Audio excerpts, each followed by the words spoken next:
এর কাছে একটি অত্যন্ত আনন্দের দিন। আজকের দিনের অনেক অনেক শুভেচ্ছা। কিন্তু একই সঙ্গে স্বতন্ত্র ভারতবর্ষ, স্বাধীন ভারতবর্ষের ইতিহাসে, পশ্চিমবঙ্গের রাজনীতির ইতিহাসে আজকের দিন তাদের জন্য একটা কলঙ্কের দিন। আমরা পশ্চিমবঙ্গে বিভাজনের রাজনীতি দেখেছি, আমরা তোষণ দেখেছি, মন্দির মসজিদের নামে জাতীয় জনসমাজকে বিভক্ত করে ভোটের রাজনীতি দেখেছি বিজেপি বিরোধী রাজনৈতিক দলেদের কাছে। কিন্তু সরাসরি একটি ধর্মীয় মঞ্চ থেকে আজকের তারিখটাকে বেছে নিয়ে হিন্দু ধর্মকে কার্যত পরোক্ষে নোংরা বলে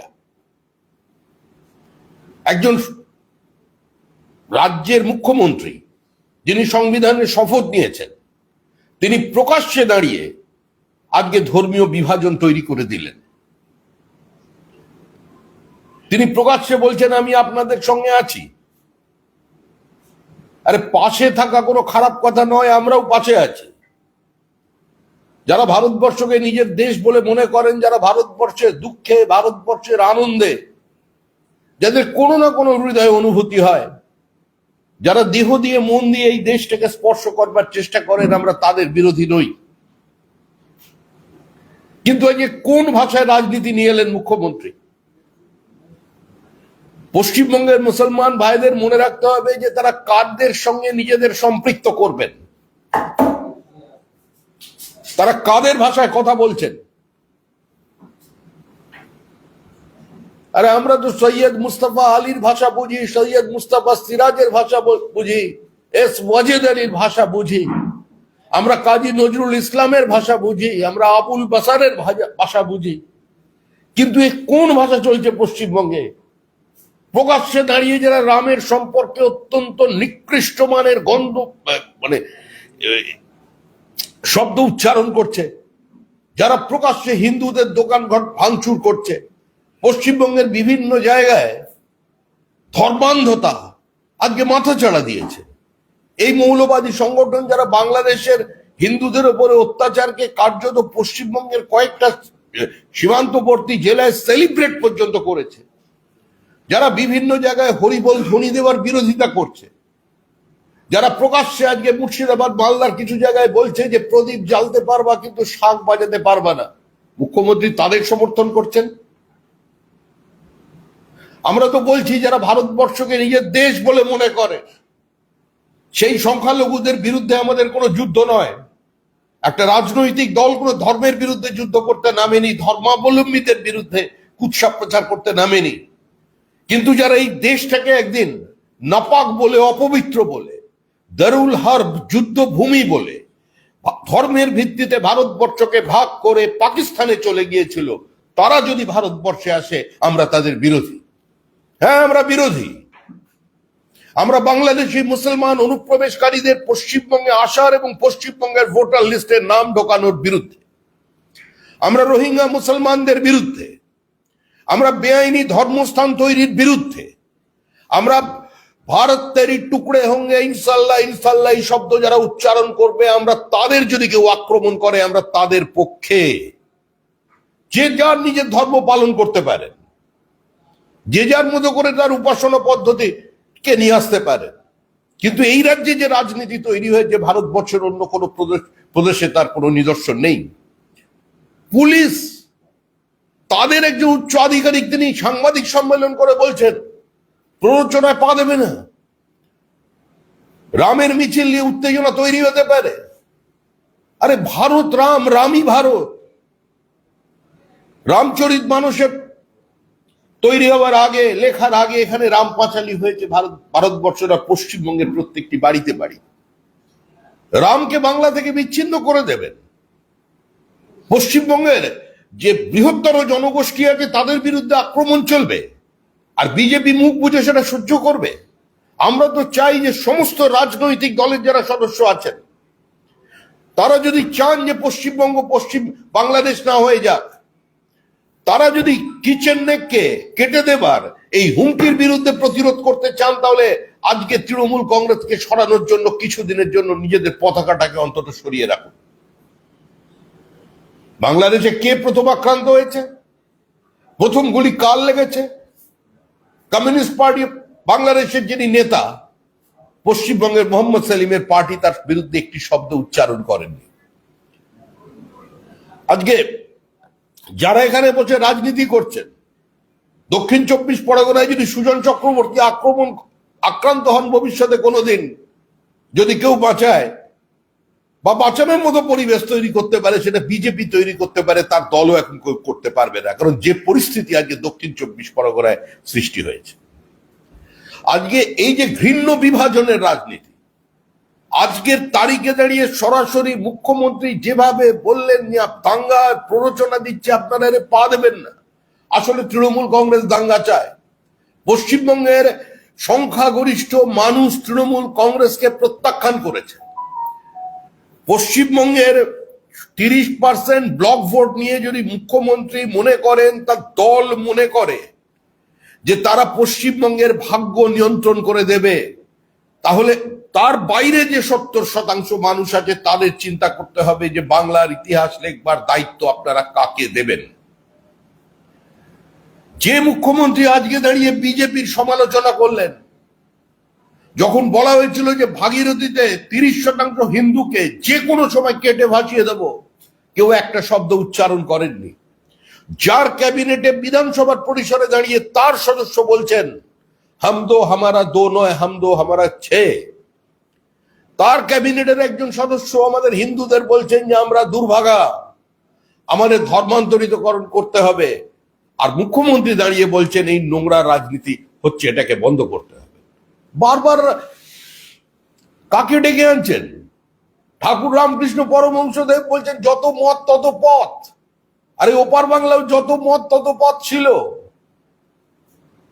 ওপার বাংলায় মানুষ লড়াই করেছিল, স্বাধীনতা আন্দোলন করতে গিয়ে যে বিপ্লবীরা সেলুলার জেলে বন্দী ছিলেন, তার মধ্যে অধিকাংশ ছিলেন তদানীন্তন পূর্ব পাকিস্তানের বাসিন্দা। কোথায় ছিল জ্যোতিবাবুর বাড়ি? কোথায় ছিল প্রমোদ দাশগুপ্তর বাড়ি? কোথায় ছিল তৃণমূল কংগ্রেসের সৌগত রায়ের বাড়ি? কোথায় ছিল প্রিয়রঞ্জন দাসমুন্সির বাড়ি? এরা সবাই ছিলেন ওদিকে। ওপারে গান্ধীবাদ চলেনি, একাত্ম মানববাদ চলেনি, একই বৃন্তে দুটি কুসুম চলেনি, কান্ডারিকে হুঁশিয়ারি চলেনি। ওপার থেকে এপারে কেন এসেছিলেন? ওখানে ঢাকা বিশ্ববিদ্যালয় ছিল, ওখানে কলেজ ছিল, ওখানে যে কোনো ধরনের বিপ্লব তৈরি করবার জন্য উপযুক্ত একটা জমি ছিল, জমিদার ছিল, জোরদার ছিল, কলকারখানা ছিল, সবই ছিল। কিন্তু ওরা ওখানে থাকতে পারেনি, এখানে চলে এসেছিলেন। একটা নিরাপদ বাঙালি হিন্দুদের জন্য তৈরি হয়েছিল পশ্চিমবঙ্গ। আজকে সেই মূল ভিত্তির সঙ্গে বিরোধিতা করছে তৃণমূল কংগ্রেস। 1945 এবং 1946 সালের সময় কলকাতা শহরে যে চেহারা ছিল তৃণমূলের বদান্যতায়, আজকে ধর্মতলার সেই চেহারা ফিরে আসছে। শতাব্দী প্রাচীন দোকান, যাদের নিজস্ব একটা আভিজাত্য ছিল, আজকে তার সামনে কারা দখল করে নিয়েছে সমস্ত ফুটপাত। হক মার্কেটের মালিক কে? কলকাতা কর্পোরেশন। আজকে হক মার্কেটে যারা দোকানদার আছেন, বড় দোকানদার, তারা দোকান বিক্রি করে চলে যেতে চাইছে, কারণ ঢোকার সমস্ত রাস্তা বন্ধ। একটা বিশেষ জায়গাকার, মানে অত্যন্ত বিশেষ ধরনের শান্তিপ্রিয় মানুষজন, তারা সেখানে এসে ফুটপাত দখল করে নিয়েছেন। কলকাতার মেয়র একটি শব্দ উচ্চারণ করতে পারছে না। আজকে সারা রাজ্যব্যাপী এই পরিস্থিতি তৈরি হয়েছে। শুধু একা মোথাবাড়িতে নয়, আপনি হলদিয়ার দিকে তাকান, হাওড়ার দিকে তাকান, আপনারা যে জায়গার দিকে তাকাবেন পশ্চিমবঙ্গে, সেখানে সংঘর্ষ তৈরি হচ্ছে। আর সংঘর্ষ নয়, একতরফা আক্রমণ চলেছে। মোথাবাড়িতে আক্রান্ত হলো হিন্দু, আর গ্রেপ্তারও হয়ে গেল হিন্দু। আজকে এটা কিভাবে চলতে পারে? আমরা বিশ্বাস করি যে আজকের ধর্ম হলো গণতন্ত্র, আর আজকের রাজনীতি হলো উন্নয়ন। মুখ্যমন্ত্রী যে রাজনীতি শুরু করেছেন পশ্চিমবঙ্গে, এই রাজনীতি আমাদের অনিবার্য ধ্বংসের দিকে নিয়ে যাচ্ছে। তাই পশ্চিমবঙ্গের সমস্ত মানুষের কাছে আমাদের আহ্বান, সমস্ত মানুষের কাছে আমরা আহ্বান করছি যে দল মত নির্বিশেষে বাংলাকে বাঁচানোর স্বার্থে, পশ্চিমবঙ্গ যাতে পশ্চিম বাংলাদেশ না হয়ে যায় তার জন্য, তালিবানাইজেশন না হয় তার জন্য, এখানে আপনার ঘরের ছেলে মেয়েরা যাতে রেডিকালাইজেশন তাদের মধ্যে না হয়, সমস্ত মুসলমান ভাই বোনদের কাছে আমরা আবেদন করছি, আপনারা কাদের সঙ্গে এক পংক্তিতে দাঁড়াবেন? আপনারা আফজল গুরুর সঙ্গে আপনাদের যারা মিলিয়ে মিশে দিতে চাইছে, যারা বোঝাতে চাইছে যে ভারতবর্ষে নাকি সমস্ত মুসলমানই সন্ত্রাসবাদী, আপনারা তাদের সঙ্গে আজকে হাত মিলিয়ে রাস্তায় হাঁটবেন? আপনারা আয়নার সামনে দাঁড়িয়ে সংখ্যালঘুদের বলছি যে তারা একবার নিজেদের দিকে তাকান, আপনাদের আর্থসামাজিক অবস্থা কোথায় দাঁড়িয়ে আছে, আপনাদের শিক্ষায় আপনারা কোথায় আছেন একবার দেখুন। আর একবার গুজরাটের যারা সংখ্যালঘু মানুষ আছেন তাদের দিকে দেখুন। এত যে গুজরাটের বিরুদ্ধে আন্দোলন পশ্চিমবঙ্গে হলো, একবার গুজরাটের মুসলমানদের দিকে তাকান, আর আপনাদের এখানে মুসলমান মহল্লার দিকে তাকান, কি কোথায় আছেন নিজেরাই বুঝতে পারবেন। যারা এই ধর্মান্ধতাকে পশ্চিমবঙ্গে গত 10 বছর যাবৎ এই জামাতি চিন্তা ভাবনাকে আমদানি করেছে, যারা পশ্চিমবঙ্গের মধ্যে দাঁড়িয়ে প্রকাশ্যে শেখ হাসিনার বিরুদ্ধে ফাঁসির দেওয়ার যারা গান চলেছে সেগুলোর বিরুদ্ধে কোনো ব্যবস্থা নেয়নি, তাদের জন্য আজকে এই অগ্নিগর্ভ পশ্চিমবঙ্গের অবস্থা তৈরি হয়েছে। আমরা এই ঘটনার তীব্র প্রতিবাদ জানাচ্ছি, সর্বস্তরে প্রতিবাদ হবে। রাম নবমীকে কেন্দ্র করে রাম যে মিছিল, সেই মিছিলকে নিয়ে যে মন্তব্য করে চলেছেন তৃণমূল কংগ্রেসের পক্ষ থেকে, যেভাবে প্ররোচনা দেওয়া হচ্ছে, যেভাবে মানুষকে ভীত সন্ত্রস্ত করা হচ্ছে, আমরা তারপরও মনে করি এবছরের রামনবমীর মিছিলে আমাদের কাছে যা খবর আছে যে মানুষ সর্বাত্মকভাবে পথে নামবে, স্বতঃস্ফূর্তভাবে পথে নামবে। মানুষ এই সমস্ত তৃণমূলী মিথ্যাচারকে, এই সমস্ত অপপ্রচার কুৎসাকে, এই প্ররোচনাকে, এই দাঙ্গা লাগিয়ে দেওয়ার প্রচেষ্টাকে প্রতিহত করবার জন্য মানুষ রাস্তায় থাকবে। এবং এবার যদি কেউ আক্রান্ত হয় তাহলে যে যে ভাষা বোঝে সেই ভাষায় তাদের উত্তর দেওয়া হবে। আমরা কোনো হিংসার পক্ষে নই, আমরা কোনোভাবে কোনো প্ররোচনা দেবার মধ্যে নই, কিন্তু রামের দেশে রামের মিছিল হবে, এটাই ঠিক। এবং এটা থেকে কোনো বিচ্যুতি কোনো জায়গায় হবে না। সংখ্যাগরিষ্ঠ মানুষ, শুভবুদ্ধি সম্পন্ন সংখ্যালঘু মানুষ আজকে এই সরকারের থেকে মুক্তি চাইছে। আজকে যে ঘটনা ঘটলো, আজকে ধর্মীয় সমাবেশে ঈদ উল ফিতরের দিন মুখ্যমন্ত্রী যে ভাষণ দিলেন, তাতে শুধু হিন্দু ধর্মের তিনি অপমান করলেন তা নয়, আজকে একই সঙ্গে আজকে তাদের যাদের ধর্মানুষ্ঠানে তিনি গিয়েছিলেন তা সেই অনুষ্ঠানকেও কলঙ্কিত হয়ে গেল এই বক্তব্যে। একটি ধর্মীয় অনুষ্ঠানে রাজনৈতিক বার্তা, একটি ধর্মীয় অনুষ্ঠান থেকে আরেকটি ধর্মকে আক্রমণ, একটি ধর্মীয় অনুষ্ঠানে গিয়ে অপ্রাসঙ্গিক ভাবে রামকৃষ্ণ পরমহংস বিবেকানন্দের নাম টেনে আনা। বিবেকানন্দ এই সম্পর্কে কি বলেছিলেন সেটা বললে এখন আবার নতুন বিতর্ক তৈরি হবে। আমি আর রামনবমীর আগে সেটা টেনে আনতে চাই না, বিবেকানন্দের উদ্ধৃতিকে কোট করতে চাইছি না, কিন্তু যত মত তত পথ কোথায়? তৃণমূল বলে যত মত তত মত তো মুখে, আর তৃণমূলের বক্তব্য হচ্ছে মত এক, যত মত হতে পারে কিন্তু পথ একটাই, সেটা হচ্ছে তৃণমূলের পথ। কোনো নির্বাচন থাকবে না, কোনো সমবায় নির্বাচনে শান্তিপূর্ণভাবে ভোট হবে না, কলেজ বিশ্ববিদ্যালয় সংসদ নির্বাচনে বন্ধ হয়ে যাবে, পশ্চিমবঙ্গের প্রত্যেকটা স্থানীয় নির্বাচন রক্তাক্ত হবে, মানুষ ক্ষতবিক্ষত হবে, মানুষ আক্রান্ত হবে। এই অবস্থা যারা তৈরি করেছে তারাই আজকে পশ্চিমবঙ্গে একটা কলঙ্কময় দিন আজকে তৈরি করলেন। আজকে এই ধর্মীয় মঞ্চ থেকে এই বক্তব্য রেখে আমরা বিশ্বাস করি পশ্চিমবঙ্গের মানুষ এদের প্রত্যাখ্যান করবেন। এবং মুখ্যমন্ত্রী হিসাবে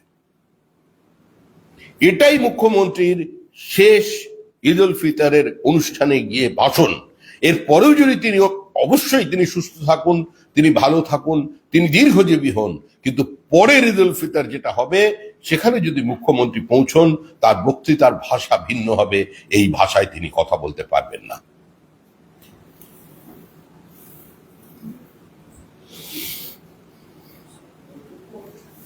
আপনারা বলছেন যে আপনাদের দেশে খবর মানুষ বেরোবে সর্বাত্মকভাবে, বিভিন্ন রকম ভাবে শহর জুড়ে ইতিমধ্যে রামনবমীকে কেন্দ্র করে পোস্টার করেছে, সমস্ত কিছু করেছে। তৃণমূল কংগ্রেস বা সিপিআইএম বিভিন্ন দলের তরফ থেকে বলা হচ্ছে যে ধর্মীয় অনুষ্ঠানে আপনারা দিচ্ছেন, প্রশাসনও বারবার করে সেই নিয়ে সতর্ক করছে। দেখুন, তৃণমূল কংগ্রেস এবং সিপিআইএম তো ঐক্যবদ্ধভাবে বিজেপির বিরোধিতা করছে, লন্ডনেও বিরোধিতা করেছে, এখানেও বিরোধিতা করেছে। তো পরিকল্পিত নাটক। লন্ডনে যেটা সিপিআইএম এর যারা বলছেন, যারা বিরোধিতা করেছে, ওটা নাটো, একই সঙ্গে নোভোটু বিজেপিতে অংশগ্রহণ করে, একই সঙ্গে পার্লামেন্টে ওয়াকআউট করে, একই সঙ্গে ধর্নায় বসে। পশ্চিমবঙ্গের মাটিতে দাঁড়িয়ে ইডি সিবিআই কেন কাজ করছে না, গ্রেপ্তার কেন হচ্ছে না, তার আওয়াজ তোলেন। দিদি মোদি গটাবের কথা বলে, আর দিল্লিতে গিয়ে কেন্দ্রীয় সরকারের প্রতিহিংসা পরায়ণ আচরণ, ইডি সিবিআই এর একটু পলিটিক্যাল ভেন্ডেটাকে চরিতার্থ করবার জন্য কাজকর্ম নিয়ে তারা একই সঙ্গে ধর্নায় বসে পড়েন। তো ওরা কি বললো তাতে কিছু এসে যায় না। ওখানকার বিজেপি নেতা তাকে তো এসএফআই এর নেতৃত্বের সাথে একসঙ্গে ছবি শেয়ার করতে দেখা গেছে। কোথায় কে বিজেপির নেতা প্রশ্ন নয়, প্রশ্ন হলো এই পরিস্থিতি তৈরি হলো কেন। এন্টায়ার হিন্দু ডায়াসপোরা, পৃথিবীর যেখানে যত হিন্দু আছে, বাঙালি আছে, তারা পশ্চিমবঙ্গের এই ঘটনায় উদ্বিগ্ন। পশ্চিমবঙ্গের সরস্বতী পুজোকে কেন্দ্র করে যেভাবে সীমান্তবর্তী জেলার স্কুলের দেওয়ালে পোস্টার পড়ে যে মূর্তি পূজা বন্ধ করো, তা তাদের আতঙ্কিত করেছে, শঙ্কিত করেছে। এটা পশ্চিমবঙ্গের চেনা চেহারা নয়, এটা এই রাজ্যের আসল রূপ নয়। সরস্বতী পূজাকে ধর্মীয় অনুষ্ঠান বলে কোনোদিন পশ্চিমবঙ্গের কোনো ছাত্রছাত্রী যে কোনো ধর্মাবলম্বী হোক মনে করেননি। হিন্দু মুসলমান ছাত্রছাত্রী একই যুগের সঙ্গে সরস্বতী পূজায় অংশগ্রহণ করে, প্রত্যেকে ফল কাটে, প্রসাদ বিতরণ করে, একই পংক্তিতে বসে ভোজন করে, খাওয়ায়। এটাই তো চেহারা। কিন্তু এই চেহারাটা নষ্ট করে দিয়েছে তৃণমূল কংগ্রেস, শুধুমাত্র বিভাজনের রাজনীতির স্বার্থে, ব্লক ভোটের স্বার্থে। সকাল থেকে আপনাদের কোনো অফিসিয়াল হ্যান্ডেল থেকে ঈদের শুভেচ্ছা দিতে কাউকেই দেখা যায়নি, মানে অন্যান্য অকেশনে দেখা যায়। আজকে হঠাৎ করে আপনি একমাত্র এই সাংবাদিক সম্মেলনে শুরু করলেন, সকাল থেকে কারণ পোস্ট সেভাবে দেখা যায়নি, কেউ করেনি। দেখুন, আমি সংবাদ মাধ্যমে, আমি সোশ্যাল মিডিয়ায় খুব একটা অ্যাক্টিভ নই, এটা আমার সবচেয়ে বড় ব্যর্থতা, অপদার্থতা বা যা কিছু বলতে পারেন আপনারা। আমাকে সকাল থেকে যারা ঈদ মুবারক পাঠিয়েছে, আমি প্রত্যেককে তাদের শুভেচ্ছা বিনিয়োগ করেছি। আমার বাড়িতে খাবারও এসছে। আমি যেখানে বিধায়ক ছিলাম সেখানকার অনেক ছেলে মেয়ে আমার বাড়িতে সকাল থেকে এসে গেছে। আমার সঙ্গে এসব নিয়ে কোনো সমস্যা নেই। এইটা কি দলগত কোনো সিদ্ধান্ত? এটা কি দলগত কোনো সিদ্ধান্ত যে শুভেচ্ছা না জানানোর? একমাত্র দেখা গেল যে না না, দলগত সিদ্ধান্ত কোথায়? প্রধানমন্ত্রী সকলকে শুভেচ্ছা বার্তা পাঠাচ্ছেন, কি করে দলগত সিদ্ধান্ত? বিজেপির রাজনীতি ধর্ম নিয়ে রাজনীতি নয়। বিজেপির রাজনীতি ধর্ম নিরপেক্ষ রাজনীতি না হলে ধর্ম সাপেক্ষের রাজনীতি। সুতরাং বিজেপি এই সমস্ত ছোটখাটো ব্যাপারে মাথা লাগায় না।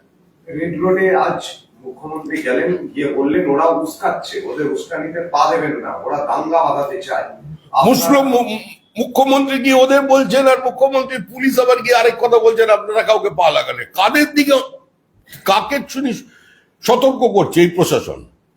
মুখ্যমন্ত্রী আলাদা, পুলিশ আলাদা, আমরা তো গুলিয়ে যাচ্ছে ব্যাপারটা। আসল বিষয়টা হচ্ছে তৃণমূল কংগ্রেস একটা দাঙ্গা চাইছে। তৃণমূল কংগ্রেস চাইছে একটা প্রবল দাঙ্গা হোক, মানুষ রাস্তায় নেমে পড়ুক। হিন্দুরা, মানে যারা বাড়িতে বসে বটি দিয়ে মাছ কাটতো না এতদিন, সেই পুরনো বটি বার করে মহিলারাও রাস্তায় নেমে যায়, এরকম একটা পরিস্থিতি তৈরি হোক তৃণমূল কংগ্রেস চাইছে।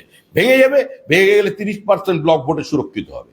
একমাত্র উদ্দেশ্য হচ্ছে শুধুমাত্র মুসলমান ভোট যাতে ভাগ না হয়। এবার মুসলমান ভাইদের মনে করতে হবে, কতদিন মুসলমান হয়ে থাকবেন, কতদিন মুরগি হয়ে থাকবেন, কতদিন অন্য লোকের হাতের খেলার পুতুল হয়ে থাকবেন, কতদিন ভোট ব্যাংক হয়ে থাকবেন, এটা তাদের চিন্তা করতে হবে। আমরা সব দাঙ্গার ভয় পাই না। আমরা বিশ্বাস করি পশ্চিমবঙ্গে দাঙ্গা হবে না।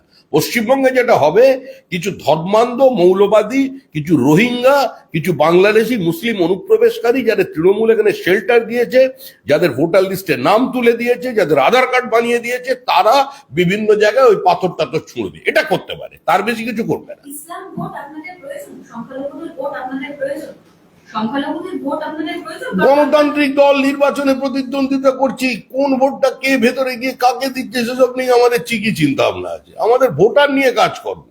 ভোটার হিন্দু না মুসলমান ওটা আমরা চিন্তা করতে যাবো। গণতন্ত্রের শেষ কথা হচ্ছে জেতা। আবার মুখ্যমন্ত্রী তো বলেন জো জিতা ও সিকান্দার।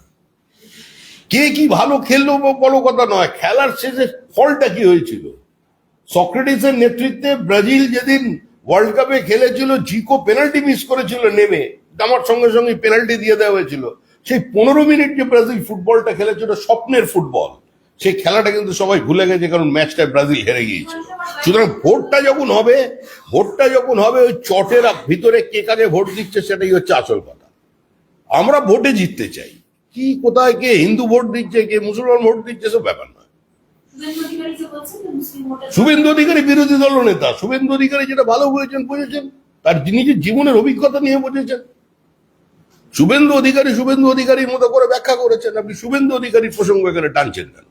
শুভেন্দু অধিকারী মুখ্যমন্ত্রী চ্যালেঞ্জ দিয়েছেন, শুভেন্দু অধিকারী চ্যালেঞ্জ গ্রহণ করেছেন, দুজনেই রিস্ক নিয়েছেন, শুভেন্দু অধিকারী জিতেছেন, রাজ্যের মুখ্যমন্ত্রী হয়ে গেছেন। মুখ্যমন্ত্রী বলে তারপরে মুখ্যমন্ত্রীকে আরো কলঙ্কিত করবার জন্য মুখ্যমন্ত্রীর অনুচরেরা তারা বলতে শুরু করেছেন যে ওটা লোডশেডিং এর জয়। আবার আমরা চ্যালেঞ্জ দিয়েছি যে তমলুকে আরেকবার নন্দীগ্রামের লিডটা নিয়ে দেখাও, দেখা গেল বিরাট মার্জিনে নন্দীগ্রামে আমরা এগিয়ে আছি। কিন্তু এইসবগুলো বিতর্ক করে কোনো লাভ নেই। It's a unique of democracy. তো এগুলো থাকবে, এসব কে কোথায় গরমা গরম এসব চলবে রাজনীতিতে, কিন্তু তৃণমূল কংগ্রেস থাকবে না 2026-এ, এটাই আসল কথা। মোহাম্মদ সেলিম কিছুক্ষণ আগে বলেছেন যে ধর্মীয় মিছিলে মসজিদের সামনে এসে নাচানাচি না করলেই হলো, মহরমের মিছিল যেমন মন্দিরের সামনে দিয়ে যায়। আমরা চাই একই দিনে একই সঙ্গে দুর্গাপুজোর বিসর্জন আর মহরমের মিছিল সমান্তরাল ভাবে পাশ দিয়ে হেঁটে যান, এটাই আমরা চাই। Mohammad Selim Communist Party of India মার্ক্সবাদীকে কমিউনিস্ট পার্টি অফ ইন্ডিয়া মৌলবাদী বানিয়ে দিয়েছে। তাই ওই শ্রমিক লাইডি সুজন চক্রবর্তীকে দক্ষিণ 24 পরগনার ডায়মন্ড মল্লের ছক থেকে কোনোদিন যাতে আক্রান্ত না হতে হয় সেই জন্য আমরা আমাদের বাঁচানোর চেষ্টা করছি। মোহাম্মদ সেলিম বাঁচাবে না, আমরা বাঁচাবো। মুখ্যমন্ত্রী আজকে গেলেন, গিয়ে বললেন আপনারা একা নন, আপনাদের সাথে আছি, কাউকে ভয় পাওয়ার দরকার নেই, কারোর কথায় ওরা শান্তিপ্রিয় মানুষ, সকালবেলা আনন্দ করে ভালো জামা কাপড় সেই যে খুশির ঈদ ওখানে পৌঁছে গেছে, ওরা কেন ভয় পেতে যাবে? এই আবার কি কথা? ভয়ের প্রশ্নটা আসছে কোত্থেকে? সকালবেলা তারা আনন্দ করতে এতদিন রোজা করে নির্জলা থেকে কষ্ট করে তারা ওখানে গেছে, ভালো জামা কাপড় নতুন জামা কাপড় পরে গেছে, সকলে কোলাকুলি করবে, তারা ভয় পাবে কেন? কিসের ভয়? আর এই যে নাটক তৈরি হয়েছে না আপনাদের ইফতার অদ্ভুত ব্যাপার, পেট ভর্তি মাছের ঝোল ভাত খেয়ে গিয়ে গলা পর্যন্ত খেয়ে ঢেকুর তুলতে তুলতে অভুক্ত তৃষ্ণার্ত মুসলমানের সঙ্গে রোজা খোলার নাটক, পেঁয়াজি আর ফলের রস খেয়ে কতদিন চলবে? এসব নাটক বন্ধ হওয়া দরকার।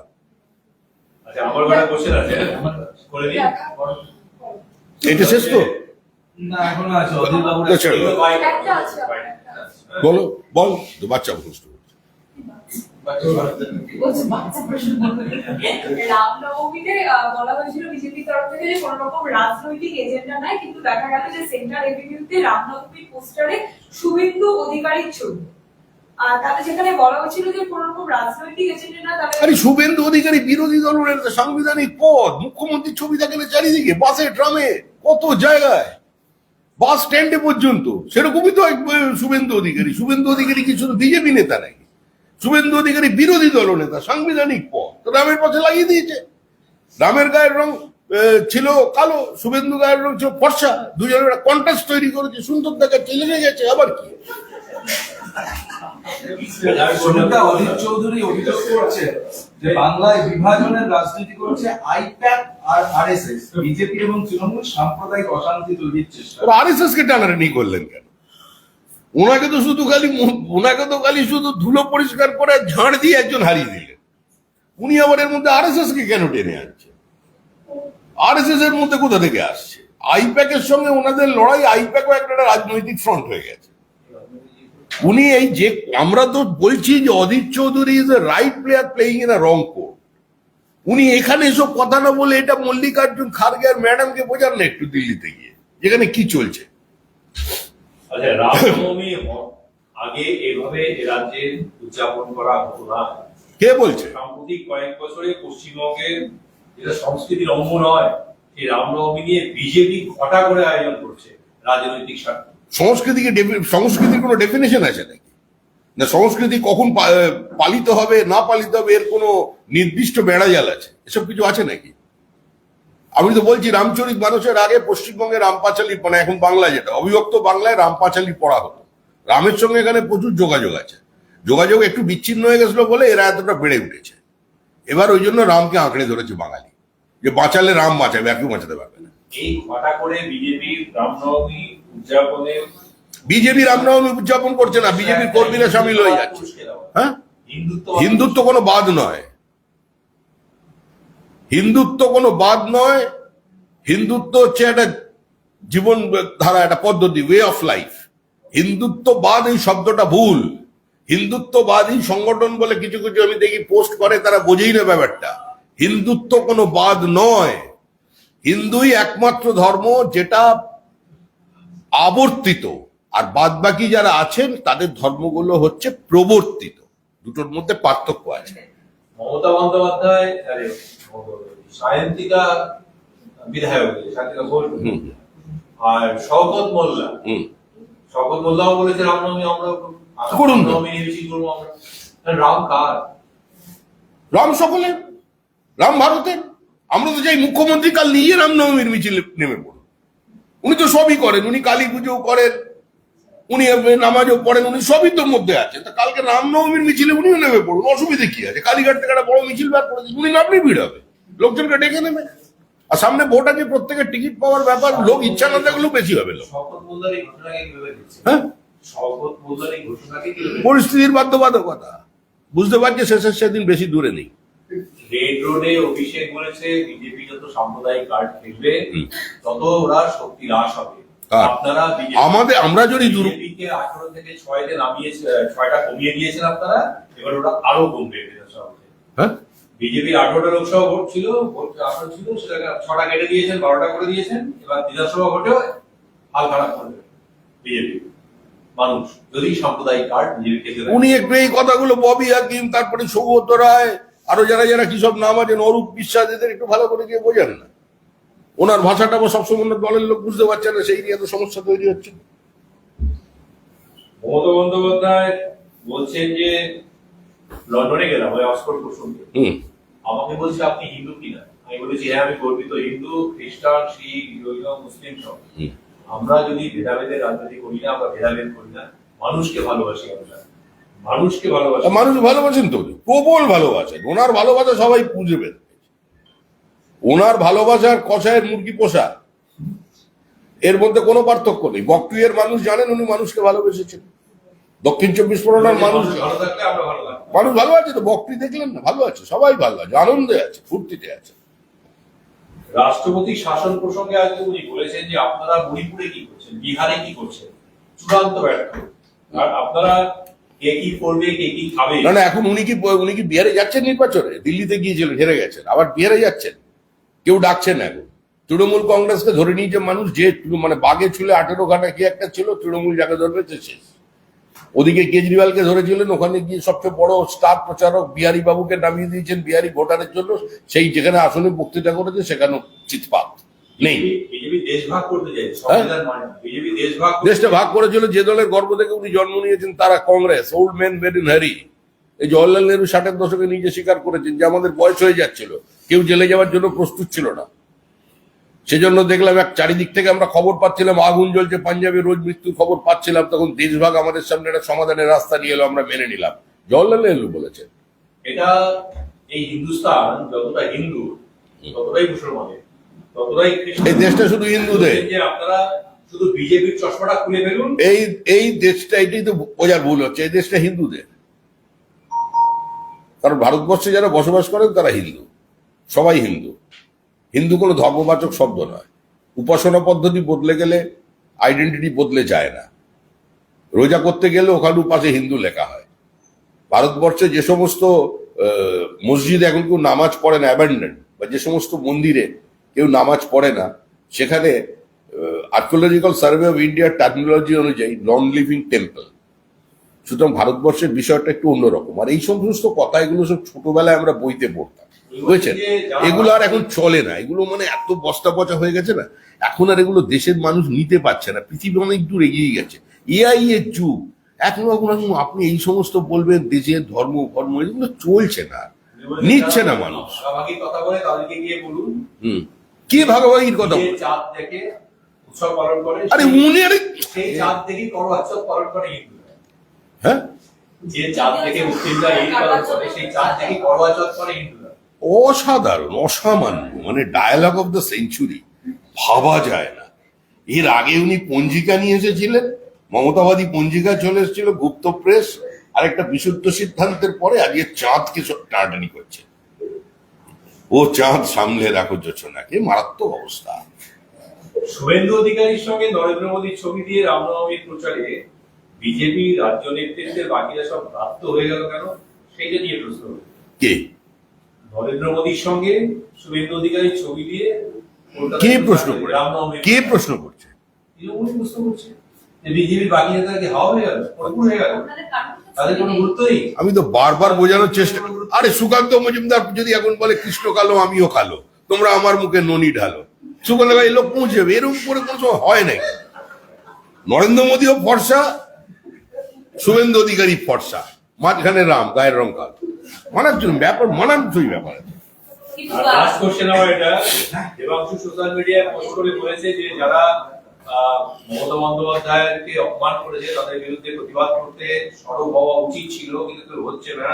এবং গতকাল কল্যাণ বন্দ্যোপাধ্যায় সেই প্রশ্ন করেছিলেন, কিন্তু আজকে সৌগত রায় বলছেন উল্টো কথা। উনি বলছেন তো হইচই করে প্রতিবাদ, অসম্মানের প্রতিবাদ করা নিয়ে প্রতিযোগিতা, এত হইচই করার কোনো মানে হয় না। অপমান করে তার প্রতিবাদ করা নিয়ে এত হইচই করার কোনো মানে হয় না। মুখ্যমন্ত্রীকে তো প্রশ্ন করেছে, অপমান তো কেউ করেনি, মুখ্যমন্ত্রী সঠিক উত্তর দিতে পারেননি, বা যিনি উত্তরটা দিয়েছেন উত্তরটা সঠিক নয়। এখন তৃণমূল সমস্ত জায়গায় এমন একটা পরিস্থিতি এবং রাজনৈতিক সংস্কৃতি তৈরি করে দিয়েছে যে মুখ্যমন্ত্রী বাইরে গেলেও কিছু লোক সেখানে প্রশ্ন করছেন, কারণ এখানে সাংবাদিকরা প্রশ্ন করবে না। সাংবাদিক প্রশ্ন করলেই তিনি বিতাড়িত বা তার চাকরি চলে যেতে পারে। ওই জন্য মানুষ এখন লন্ডনে পৌঁছে গিয়ে প্রশ্ন করছে। ওদের ব্যাপারটা হচ্ছে যে কে প্রতিবাদ করবে এই নিয়ে ওদের মধ্যে প্রতিযোগিতা হচ্ছে একটা। কে তৃণমূলের মধ্যে এই অপমানের কে প্রতিবাদ করবে, কিভাবে প্রতিবাদ করবে তা নিয়ে ওদের মধ্যে একটা প্রতিযোগিতা। এগুলো কোনো প্রতিযোগিতা নয়, এগুলো সমস্ত পূর্ব পরিকল্পিত এবং এগুলো সুপরিকল্পিত আপনাদের মিডিয়া স্পেসটাকে খেয়ে নেওয়ার জন্য। পক্ষ বিপক্ষ, তৃণমূল বিপক্ষ তৃণমূল, পক্ষ বিপক্ষ প্রতিপক্ষ, সব পক্ষেই তৃণমূল। এটা শুধুমাত্র আপনাদের জায়গা দখলের জন্য। এ নিয়ে বাংলার মানুষ চিন্তিত না, মানুষ তৃণমূলকে চিনে গেছে। সমিতা, সৌগত রায় বরানগরের সদ্য বিজয়ী বিধায়ক, বেশি দিন হয়নি, সায়ন্তিকা বন্দ্যোপাধ্যায়কে শ্রেষ্ঠ বিধায়ক বলে আখ্যা দিয়েছে। ভালো করে, ওনার ভালো লেগেছে, ভালো লেগেছে ওনার, ওনার কাজকর্ম ভালো লেগেছে। উনি ওনার দলকে যদি বলেন, কিন্তু মৃগনাভির মতো নিজ বন্ধে নিজ মরি, উনিই বলছেন শ্রেষ্ঠ বিধায়ক। ওনার যদি মনে হয় কেউ শ্রেষ্ঠ, ভালো, ওনার ভালো লাগে। এটা এসবগুলো নিয়ে, এসবগুলো রাজনীতি নয়। তৃণমূল কংগ্রেস আত্মমুগ্ধতায় মগ্ন, তার মধ্যে সৌগত বাবু অন্যের দিকে বলছেন ভালো, নতুনদের উৎসাহ দিচ্ছেন, ওনার প্রবীণ মানুষ, ভালো। না, আমার বক্তব্য করেছে এটা হচ্ছে সৌগত রায়ের তরুণ মনের পরিচয়। হ্যাঁ, এটা হচ্ছে সৌগত রায়ের তরুণ মনের পরিচয়। এই যে সাহিত্যিকাদের উচ্ছ্বসিত অনুসার হচ্ছে, এটা সৌগত রায়ের তরুণ মনের পরিচয়। হ্যাঁ, ও নাট্যকার, ও মানে সৌন্দর্য চেতনায় আপ্লুত, ওর চোখ দিয়ে সৌগত রায়কে দেখার চেষ্টা করেছে, এর মধ্যেও দোষের কিছু নেই। কিন্তু সমিতি এতদিন দেখা গিয়েছিল যে মমতা বন্দ্যোপাধ্যায় অভিষেক বন্দ্যোপাধ্যায়ের মধ্যে একটা দূরত্ব নিয়ে একটা সব আপনাদের কাছে দূরত্ব, আমাদের কাছে কোনো দূরত্ব নেই। আমাদের কাছে ফুটবল, বাংলার মানুষের কাছে ফুটবল, বাংলার মানুষের কাছে কেউ আলাদা নয়। নেতা নেত্রী, মন্ত্রী শান্ত্রী, পুলিশ, সমাজবিরোধী সব মিলেমিশে এক, বোমাবাজ সব এক। অভিষেক আর মমতা বন্দ্যোপাধ্যায়ের মধ্যে বলছেন কোনো বিরোধ নেই, কোনো দূরত্ব না না, নেই। কার বাড়িতে কার সঙ্গে কার ঝগড়া, মানে শাশুড়িরা বৌমা, এই সমস্ত নিয়ে তো কারোর কোনো প্রশ্নই থাকা উচিত না। মানুষ, পশ্চিমবঙ্গের মানুষ রাজনীতি বোঝে। পশ্চিমবঙ্গে কোনো নির্দল প্রার্থী জেতে না, নির্দল বিধায়ক নেই, সাংসদ নেই। পশ্চিমবঙ্গে যা হয় সেটা রাজনীতির সাপেক্ষে হয়। সুতরাং সেখানে তৃণমূল কংগ্রেসের সঙ্গে বিজেপির লড়াই, সরাসরি লড়াই। এই লড়াইয়ে কে কোথায় দাঁড়িয়ে বা যে যেখানে দাঁড়িয়ে সেটা নিয়ে আলোচনা হতে পারে। আর সমিতা, আজকে দেখা গেল যে মমতা বন্দ্যোপাধ্যায় যেমন প্রতিবারই রেড রোডে যান, অভিষেকও যান, কিন্তু অভিষেক কোনো ফেস টুপি ব্যবহার করেন না, মমতা বন্দ্যোপাধ্যায় যেমন ভাবে হিজাব ব্যবহার করেন সেরকম একটা ছবি দেখা গিয়েছে। সেটা ও যারা, যাদের ওখানে গেছে তারা বুঝবে, ওনারা বুঝবে। উনি টুপি নিতে ভুলে গেছেন, উনি টুপিটা মাথায় ছোট হয়েছে, এইসব আমরা কি করে জানবো বলুন।